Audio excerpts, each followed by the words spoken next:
Hi there, welcome to the channel, welcome back if you're a return viewer. You're watching the Crash review of books. I'm Kerry, as always, and today it's a little bit of an experiment. I have basically failed in my attempts to keep up with the book reviews. I had like a pipeline where I'd write a review to crystallise my thoughts, and then I would film a video based on that writing. And basically over the last few months it's kind of gone by the wayside as things in my life have changed yet again, and I just wanted to catch up with all the reviews in one fell swoop. So over the last few days, over the last week, after work, after dinner, I've been filming like little reviews of 4 or 5 books that I've read over the last couple of months, just to catch up. And I haven't edited it all together. I haven't done anything with the videos yet, so I'm going to do that today, this weekend. It is the 19th of October 2024. Wow, time has flown in the last few months. Beginning of this year, when I was working in a different job, in a different situation, it felt like the first 6 months of this year lasted a decade, and now since things changed yet again for me, things are flying by, and we're looking at the business end of the holiday season coming soon. So anyway, what I want to do is just say I hope you enjoy these reviews, which will be following this little introduction. It's a bit messy, it's going to be a bit messy, bit of a hack up job in the editing. I think I have to learn how to do a few things which I haven't done for a long time, and hope you get some value out of it. We'll see you very shortly.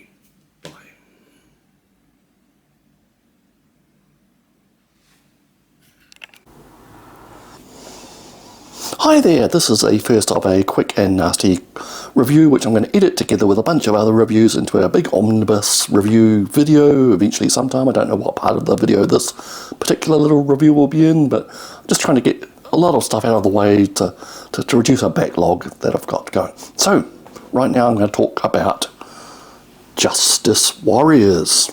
Now, this Justice Warriors is a satirical comic from the mind of Mr. I think Matt Bors, who was behind the Nib website, which put out a lot of satirical political comics on a regular basis, talking about the issues of the day. And the Nib came to a sticky end about a year ago, and in the meantime Mr. Bors has been putting out Justice Warriors, and this is the collection of the first series. There is a second series called Vote Harder, which was just collected and put out, and I have read both of them, so I'm going to talk about both of them now. Now, Justice Warriors, as the title suggests, is not entirely serious. It is, like I said, a satirical look at a lot of issues in the contemporary world via the realm of science fiction. Now, it reminds me a lot of 1980s Judge Dredd in the British anthology comic 2000 AD. Judge Dredd was a cop, a fascist cop basically, in the massive city of Mega City 1, which was the entire eastern seaboard of the United States after a nuclear war, and the city was massive. And in the golden era of 2000 AD, maybe is from the early 80s up to the early 90s, the era that a lot of people like me grew up reading the comic. The Judge Dredd story kind of went wildly from satirical to serious, from comedy to drama to horror. And one of the neat little things was about it, because it could swing from those things from week to week. You never knew what you were going to get unless it was immersed in one of its massive long sagas like the Apocalypse War, which lasted like half a year and saw a nuclear war take place in the stories of Judge Dredd. Anyway, the thing was that every now and then you get this kind of completely nuts story about the inhabitants of that mega city. The people there were completely off the rails. There was all sorts of crime and weird behaviour and groups of people with certain interests or certain deformities, mutants and overweight people and ugly people, which they all took pride in their particular identity, and they all kind of ran into the police state of Judge Dredd. And the this Justice Warriors really reminds me of that era of Judge Dredd, where the wacky, crazy parts of the city were kind of like the mainstay of the story until something really serious happened and we went off in another direction.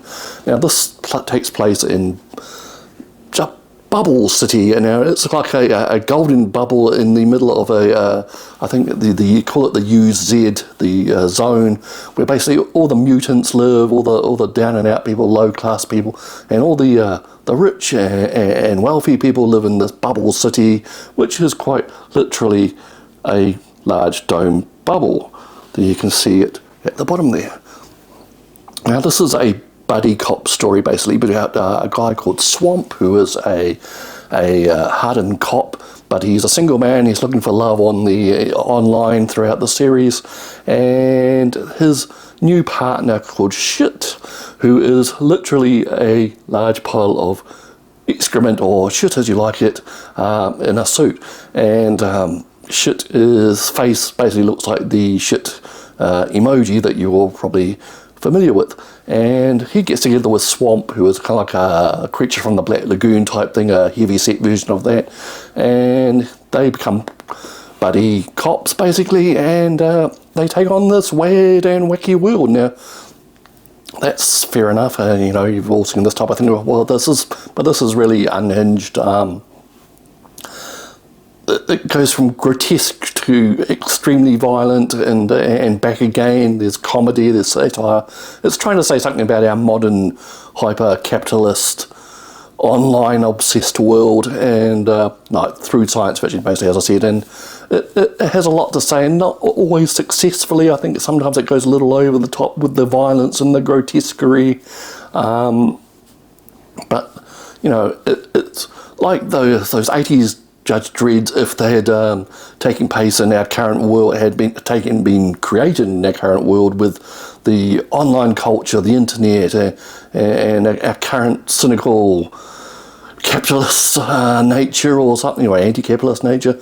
It's just like that, over the top. Now, there are a number of larger-than-life characters. There's the mayor, who fancies himself as some type of pop star. He's incredibly vainglorious, and he has all these snivelling advisors who all have their own agendas. There's one quite literally a human-sized rat with a brain sticking out of the top of its head. There are other various people in the upper levels of the city which look like they've stepped out of 18th century France. There's all sorts of things. Now in the first story we kind of get introduced to the main players in the city, and along the way we get involved in riots and violence and crime, and a terrorist organisation comes to the fore called the Libra Gang, or the Libras, and they are all people who have that star sign, and they like to fight against the other people in the city which don't have that star sign, and it's as mad as that sounds. And I think what it's trying to say is that everyone these days wants to latch onto a certain identity and promote themselves as part of a crowd, a gang of like-minded individuals, and it gets to its absurd extents, and that's kind of satirised in this book. So that's the first volume. I understand this was originally a monthly or periodical, some sort, comic, and it's been collected together in this first book. And in between where the original issues would start and finish, there's interstitial items like headlines and internet screens and posts and television from within the world of this Bubble City and the UZ, and this is quite amusing. It kind of helps build the world of the story. Now the second book, let me just bring it up here. Sorry, I'll fumble around on camera. Let me get back to it. Okay. Man fiddles with iPad on camera. Now the second book is Justice Warriors Vote Harder. Now that takes all the madness, the crazy stuff from the first book, all the characters, the setups, and the weird mutants and the grotesque characters and the bent police and the corruption and crazy capitalist insanity and advertising and marketing and political nonsense, and it adds in an election. Now the joke being that it has been elections are something from ancient history for these people.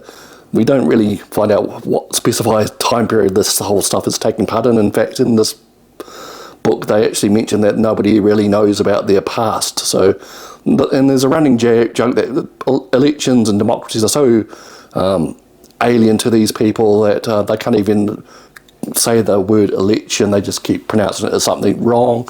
And democracy is seen as a threat by certain players, and various people in this story are trying to rig what an election their way, of course, and this involves the police, either by keeping the peace or by bending the rules and bending things the way of certain players.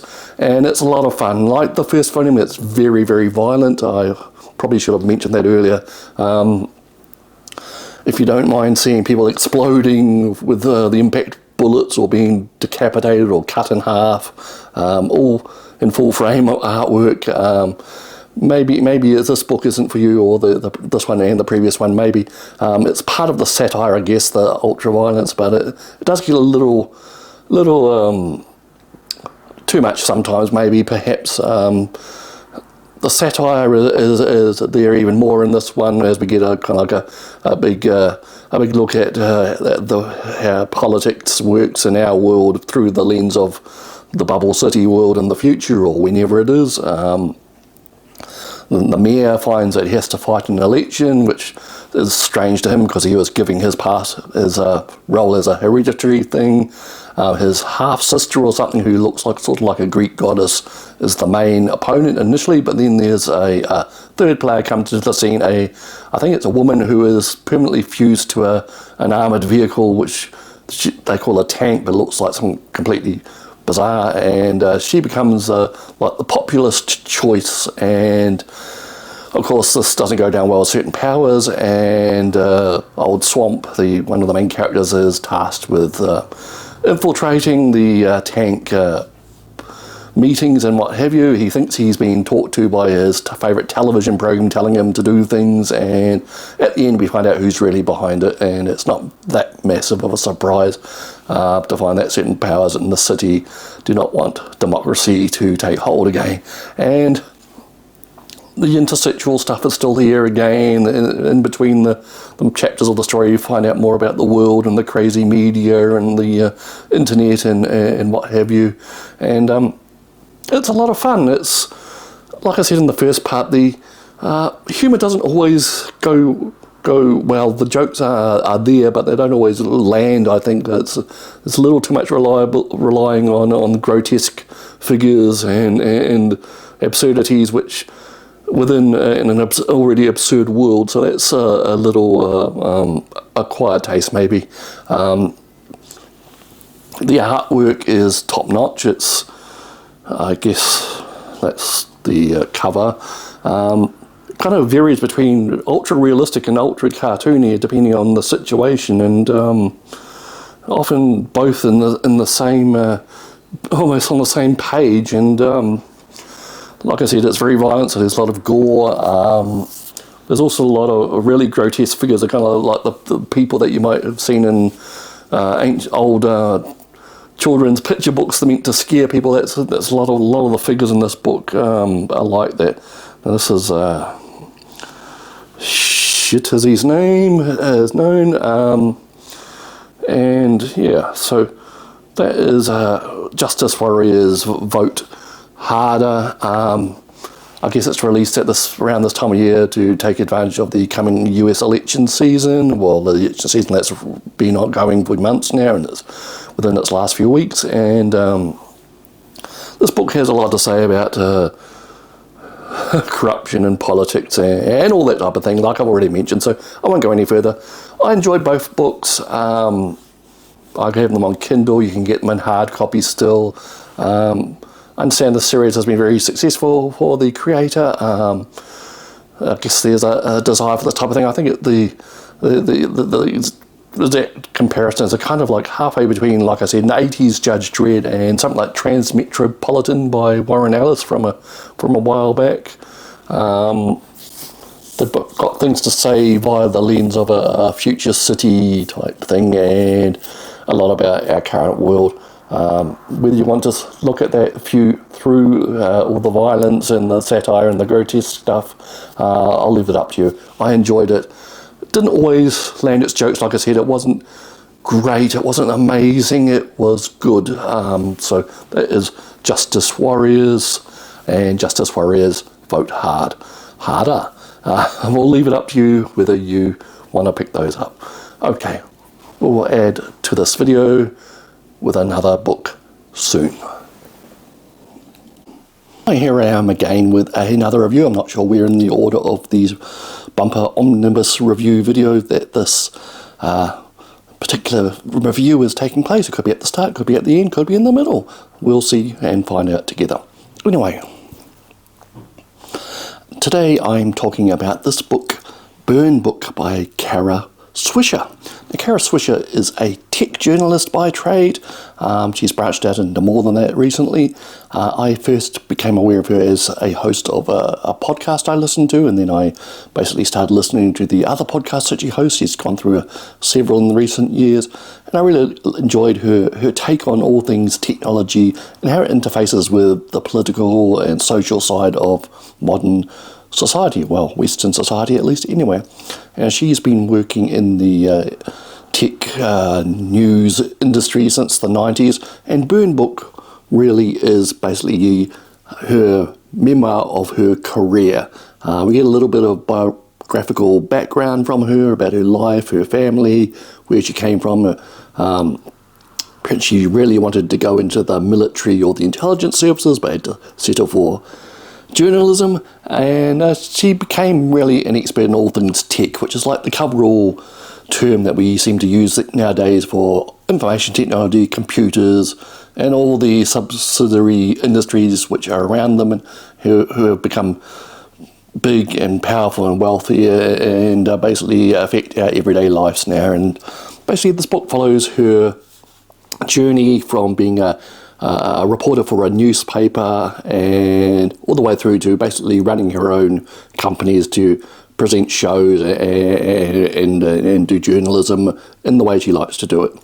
And there's not a hell of a lot more to say about this book, really. It was touted as a big tell-all about how it would find out what these tech bros and leaders of the industry are really like, but really, it turns out they're really like you think they are. Most of them are basically would say one thing one place and say another thing to other people. And as a result, Kara Swisher doesn't really like a lot of them, and she has a low opinion of most of them. Most of them talk about all this altruism and how they're going to benefit society with their company or their technology, but then they'll turn around and basically decide that whatever gives them the most money is the best thing anyway. So yeah, so she has quite a low opinion of most of the tech bros, as we call them these days. She likes one or two of them. There's not very many surprises in this book, and as such I felt it fell a little flat. It was a little, I went here, did this, interviewed this person, then I went here, did this, interviewed that person. She tries to kind of divide it up into themes, but I'm not sure it really works. I enjoyed hearing about her career and how she leapt from journalism into the great void of self-employment. She started, along with the doyen of tech journalism, Walt Mossberg, she started a tech conference called Code, and that became incredibly successful.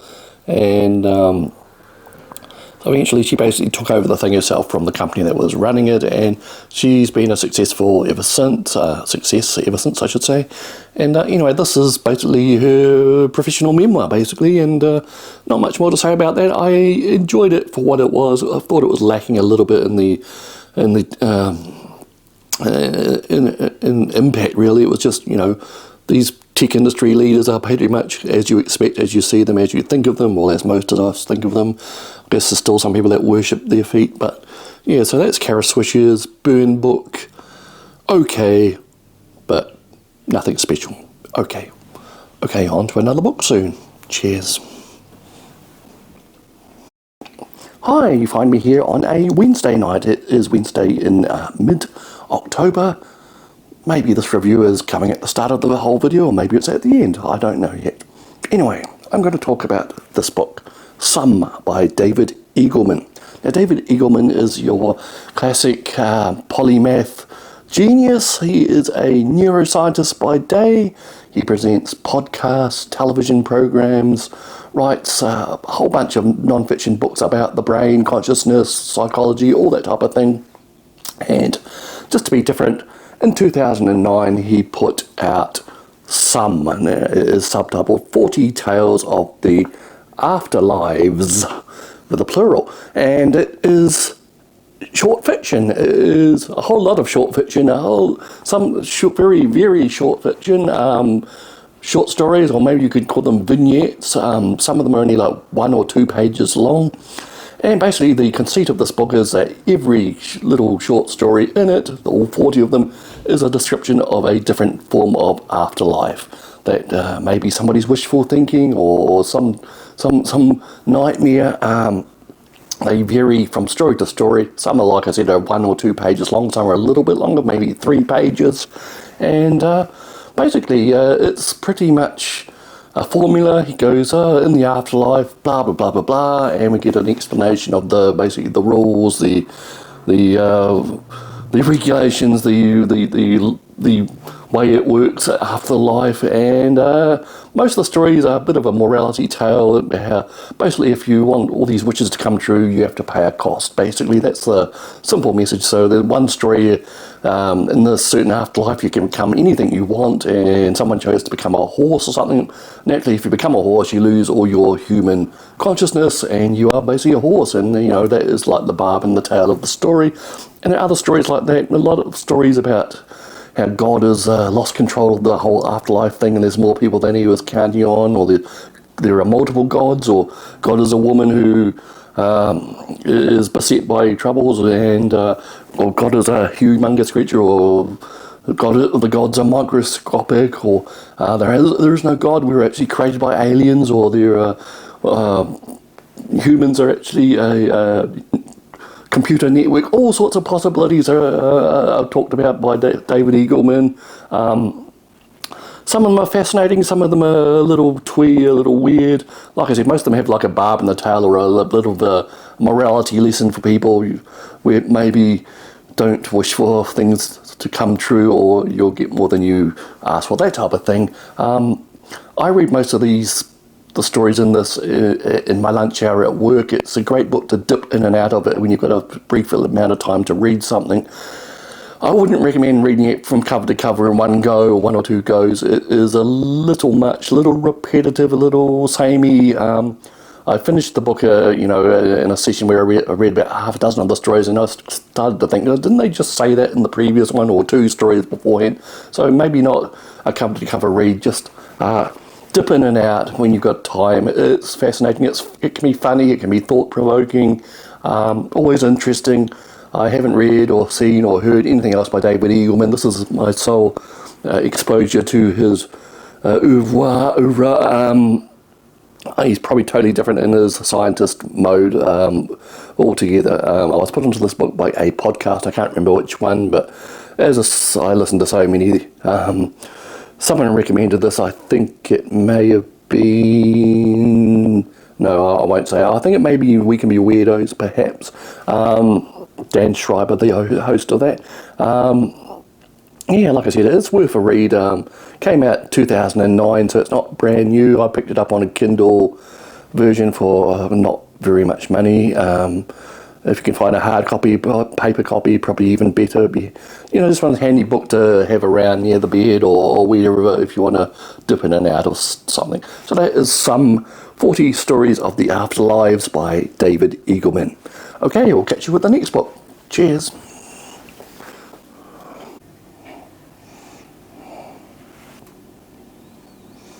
Hi there, and if you've been a science fiction fan like me, and you've been on the internet for about the last 20 years or more, you would have heard of a book called Blindsight by Mr. Peter Watts, a Canadian science fiction author. Now, Blindsight gets recommended probably about 50 times a day in the forums and subreddits that I trawl on a regular basis. It was part of that favour probably is because it was originally published for free online. Indeed, the copy I have here is the one you can download. And if you're extra nice, I'll add a link below for you to get your own copy. Now, Blindsight gets so much good reviews and recommendations online. It actually put me off reading it for many years. Then finally, about 3 or 4 years ago, I bought a copy of Firefall, which is, here is a, or over there, wherever I put the graphic, is a Omnibus edition containing Blindsight, which was originally published in 2006, and its latterly produced sequel, Echopraxia, which came out, I believe, in 2013, 2014, and you can get them together in one hardcover book called Firefall. I have Firefall, like I said, but it's in storage along with the rest of my book collection, and it is pretty much inaccessible to me at the moment. So I went and downloaded the free copy of Blindsight. Now, it gets raves and rants about this book all over the internet. Like I said, is it worth the hype? Is it as good as that? I hate to do this once again because that seems to be a recurring pattern of all my reviews lately. The hyped up, much reviewed books always can disappoint after such a build-up. I don't know what else I expect, but you know, I have some caveats about this one. Anyway, what's it about? Well, it is set in 2080 something, towards the end of the century, the 21st century, and humans are a pretty messed up bunch. It's an advanced technological civilization much like our own, but where people can enhance themselves or fix congenital diseases or what's seen as flawed they have been. There's a lot of body modification, techno bullshit out up the wazoo, and into this world one day falls hundreds of alien probes. They fall down through the Earth's atmosphere, put on a bit of fireworks display, and then burn themselves out. Now this freaks everyone in these techno-utopian future out, and they mount missions to find out the origin of these probes, and they identify a radio signal in the outer solar system, so they send a bunch of spaceships there in waves of exploration. And our viewpoint character, Mr. Siri Keaton, I think it is, he is on the one of the third or fourth wave of exploration, a manned ship called the Theseus. Now, Siri Keaton is a interesting character. From the description, it sounds like he suffered from epilepsy as a child, and his parents had an invasive procedure to alter his brain to cure him of that. But he's become a specialist in analysing information and repeating it back. I can't remember what the technical term is, synthetic or something. It's been a couple of months since I read the book, sorry. I should have done some research. But he has a specialty in learning what's going on and synthesizing the data into easily digested bite-sized chunks. So that's his specialty. And everyone on the Theseus has body modifications or brain modifications or some type of advanced type of person. The whole crew is like that, and that's part of the novelty of the book, I suppose. This whole crew get together for this mission are a very strange bunch to us early 21st century humans anyway. And meanwhile on Earth, Siri's mother has put herself into some type of virtual environment rather than physically die, and his father is some type of big shot in the defense or intelligence world. And through copious flashbacks, we learn all about these people and his failed relationship with a young lady. And there's all sorts of weird stuff going on in this future Earth. Apparently sex and physical intimacy are a thing of the past for most people. It's all done electronically. And when his girlfriend actually suggests doing the old-fashioned way, he freaks out. In fact, he freaks out about everything with his girlfriend, and it's kind of a sorry story that is told throughout the the rest of the novel. So the rest of the novel, basically the thesis flies off into the outer solar system, and the source of the signal in the outer solar system seems to be some type of ruse by the aliens to put people off the true origin, and the crew of the Theseus are woken from their hypersleep, or whatever you want to call it, sometimes later, and the ship's been deterred to what they think is the real alien nest in our solar system. They arrive there and they find that the aliens are somehow terraforming a large brown dwarf type or small Jupiter type thing. No real explanation for what the hell they're doing really ever comes out in the book, and the Theseus detect an alien craft or platform of some sort around this dwarf star, and they approach it. And one of the most amusing parts of this book is really that it kind of predicts the stupid AI LLMs that are called AI in our modern hype scene, and that's how the aliens start communicating with the humans, was a kind of a non-intelligent language system which they repeat stuff that they've overheard or taken in electronically. And this language learning system provides some amusing moments as it swears and what have you. And as the Theseus approaches this alien platform, which calls itself Rorschach, it's a regular bumpy lumpy thing, and to cut a long story short, they find that it's inhabited by living creatures which look like giant starfish or brittle stars or something, which is not surprising, as Peter Watts, the author, has some type of interest and expertise in undersea life. They capture a couple of these aliens, study them, find out by some shocking surprise that they are intelligent, but they don't really have a consciousness. And that's apparently the shocking reveal about all this whole book, that there is possible to have intelligence out there which is not like us. I mean, that's the revelation. And in between and things get bad between the humans and the aliens, and they get into basically open conflict, and it doesn't end well for either side. I think that's the basic plot. In between these bits of action and science, there is a hell of a lot of info dumps about neuroscience, consciousness, all that type of thing. In some points I was thinking that the book is really just an excuse, a thin first contact with aliens type science fiction thing, which you can basically stop dead partway through and start talking about theories of consciousness, things like Blindsight itself, all that type of thing. I mean, it's interesting, it's thought-provoking, but I suspect that this book was written 20 years ago. Some of these theories are probably being disproven or discounted by now.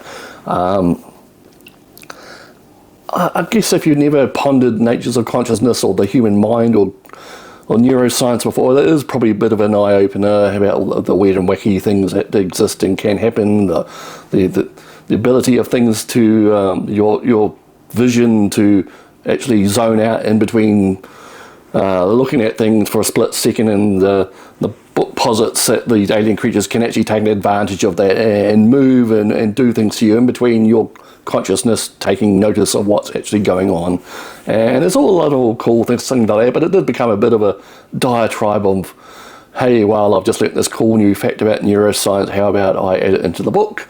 And yeah, that kind of let the story down. And the other big thing that really bugged me, I'm not sure why exactly, is that the captain of the ship, the Theseus, is a vampire. And this book ties itself in knots to convince us that vampires actually really existed on Earth in ancient times, and they preyed on the normal humans or Neanderthals or whatever they were back then, and they're a separate branched species. And in the advanced techno-utopia of the 2080s, they basically bred these vampires again, and they are basically superhuman creatures which are used for positions of great responsibility and power, because they focus on certain things and hunting and prey and what have you. And the captain of the ship is a kind of reprehensible bastard who basically would think nothing twice about sacrificing his crew for the aims of the mission. And I really didn't see the point of it. Why introduce vampires, real vampires, into a science fiction story which just gave the author more excuses to talk about consciousness and blah, blah, blah, blah, blah.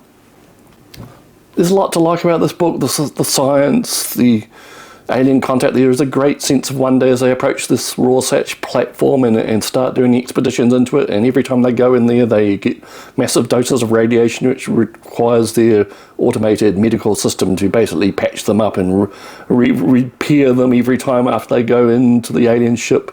There's a lot of problem solving, mysteries to be answered, but in the end it just felt, I don't know, I don't want to badmouth the author or the book, but it just felt like an exercise rather than a story that I could get swept up in. I enjoyed the sense of wonder, like I said. The aliens were very alien, but every 5 minutes we'd stop to ponder the nature of consciousness and reality or something like that. And Siri Keaton himself basically is on a journey to become a real boy or something, and the events of the main plot kind of make him think what it's like to be a real human or something. It ends with him on his way back to Earth the long way, after a sticky end for most of the characters. I'm sorry if I spoiled it. I have not read the sequel, Ecopraxia. I understand it details what's going on Earth while these people are out here on this mission. May or may not be good. I'm not sure if I want to delve into this world again, really. A lot of the augmented or altered humans on board the ship as part of the crew didn't really appeal to me. They're all quite horrible people. There's hard-nosed scientists. There's a person known as the Gang who has got multiple personalities, 3 women and 1 male personality.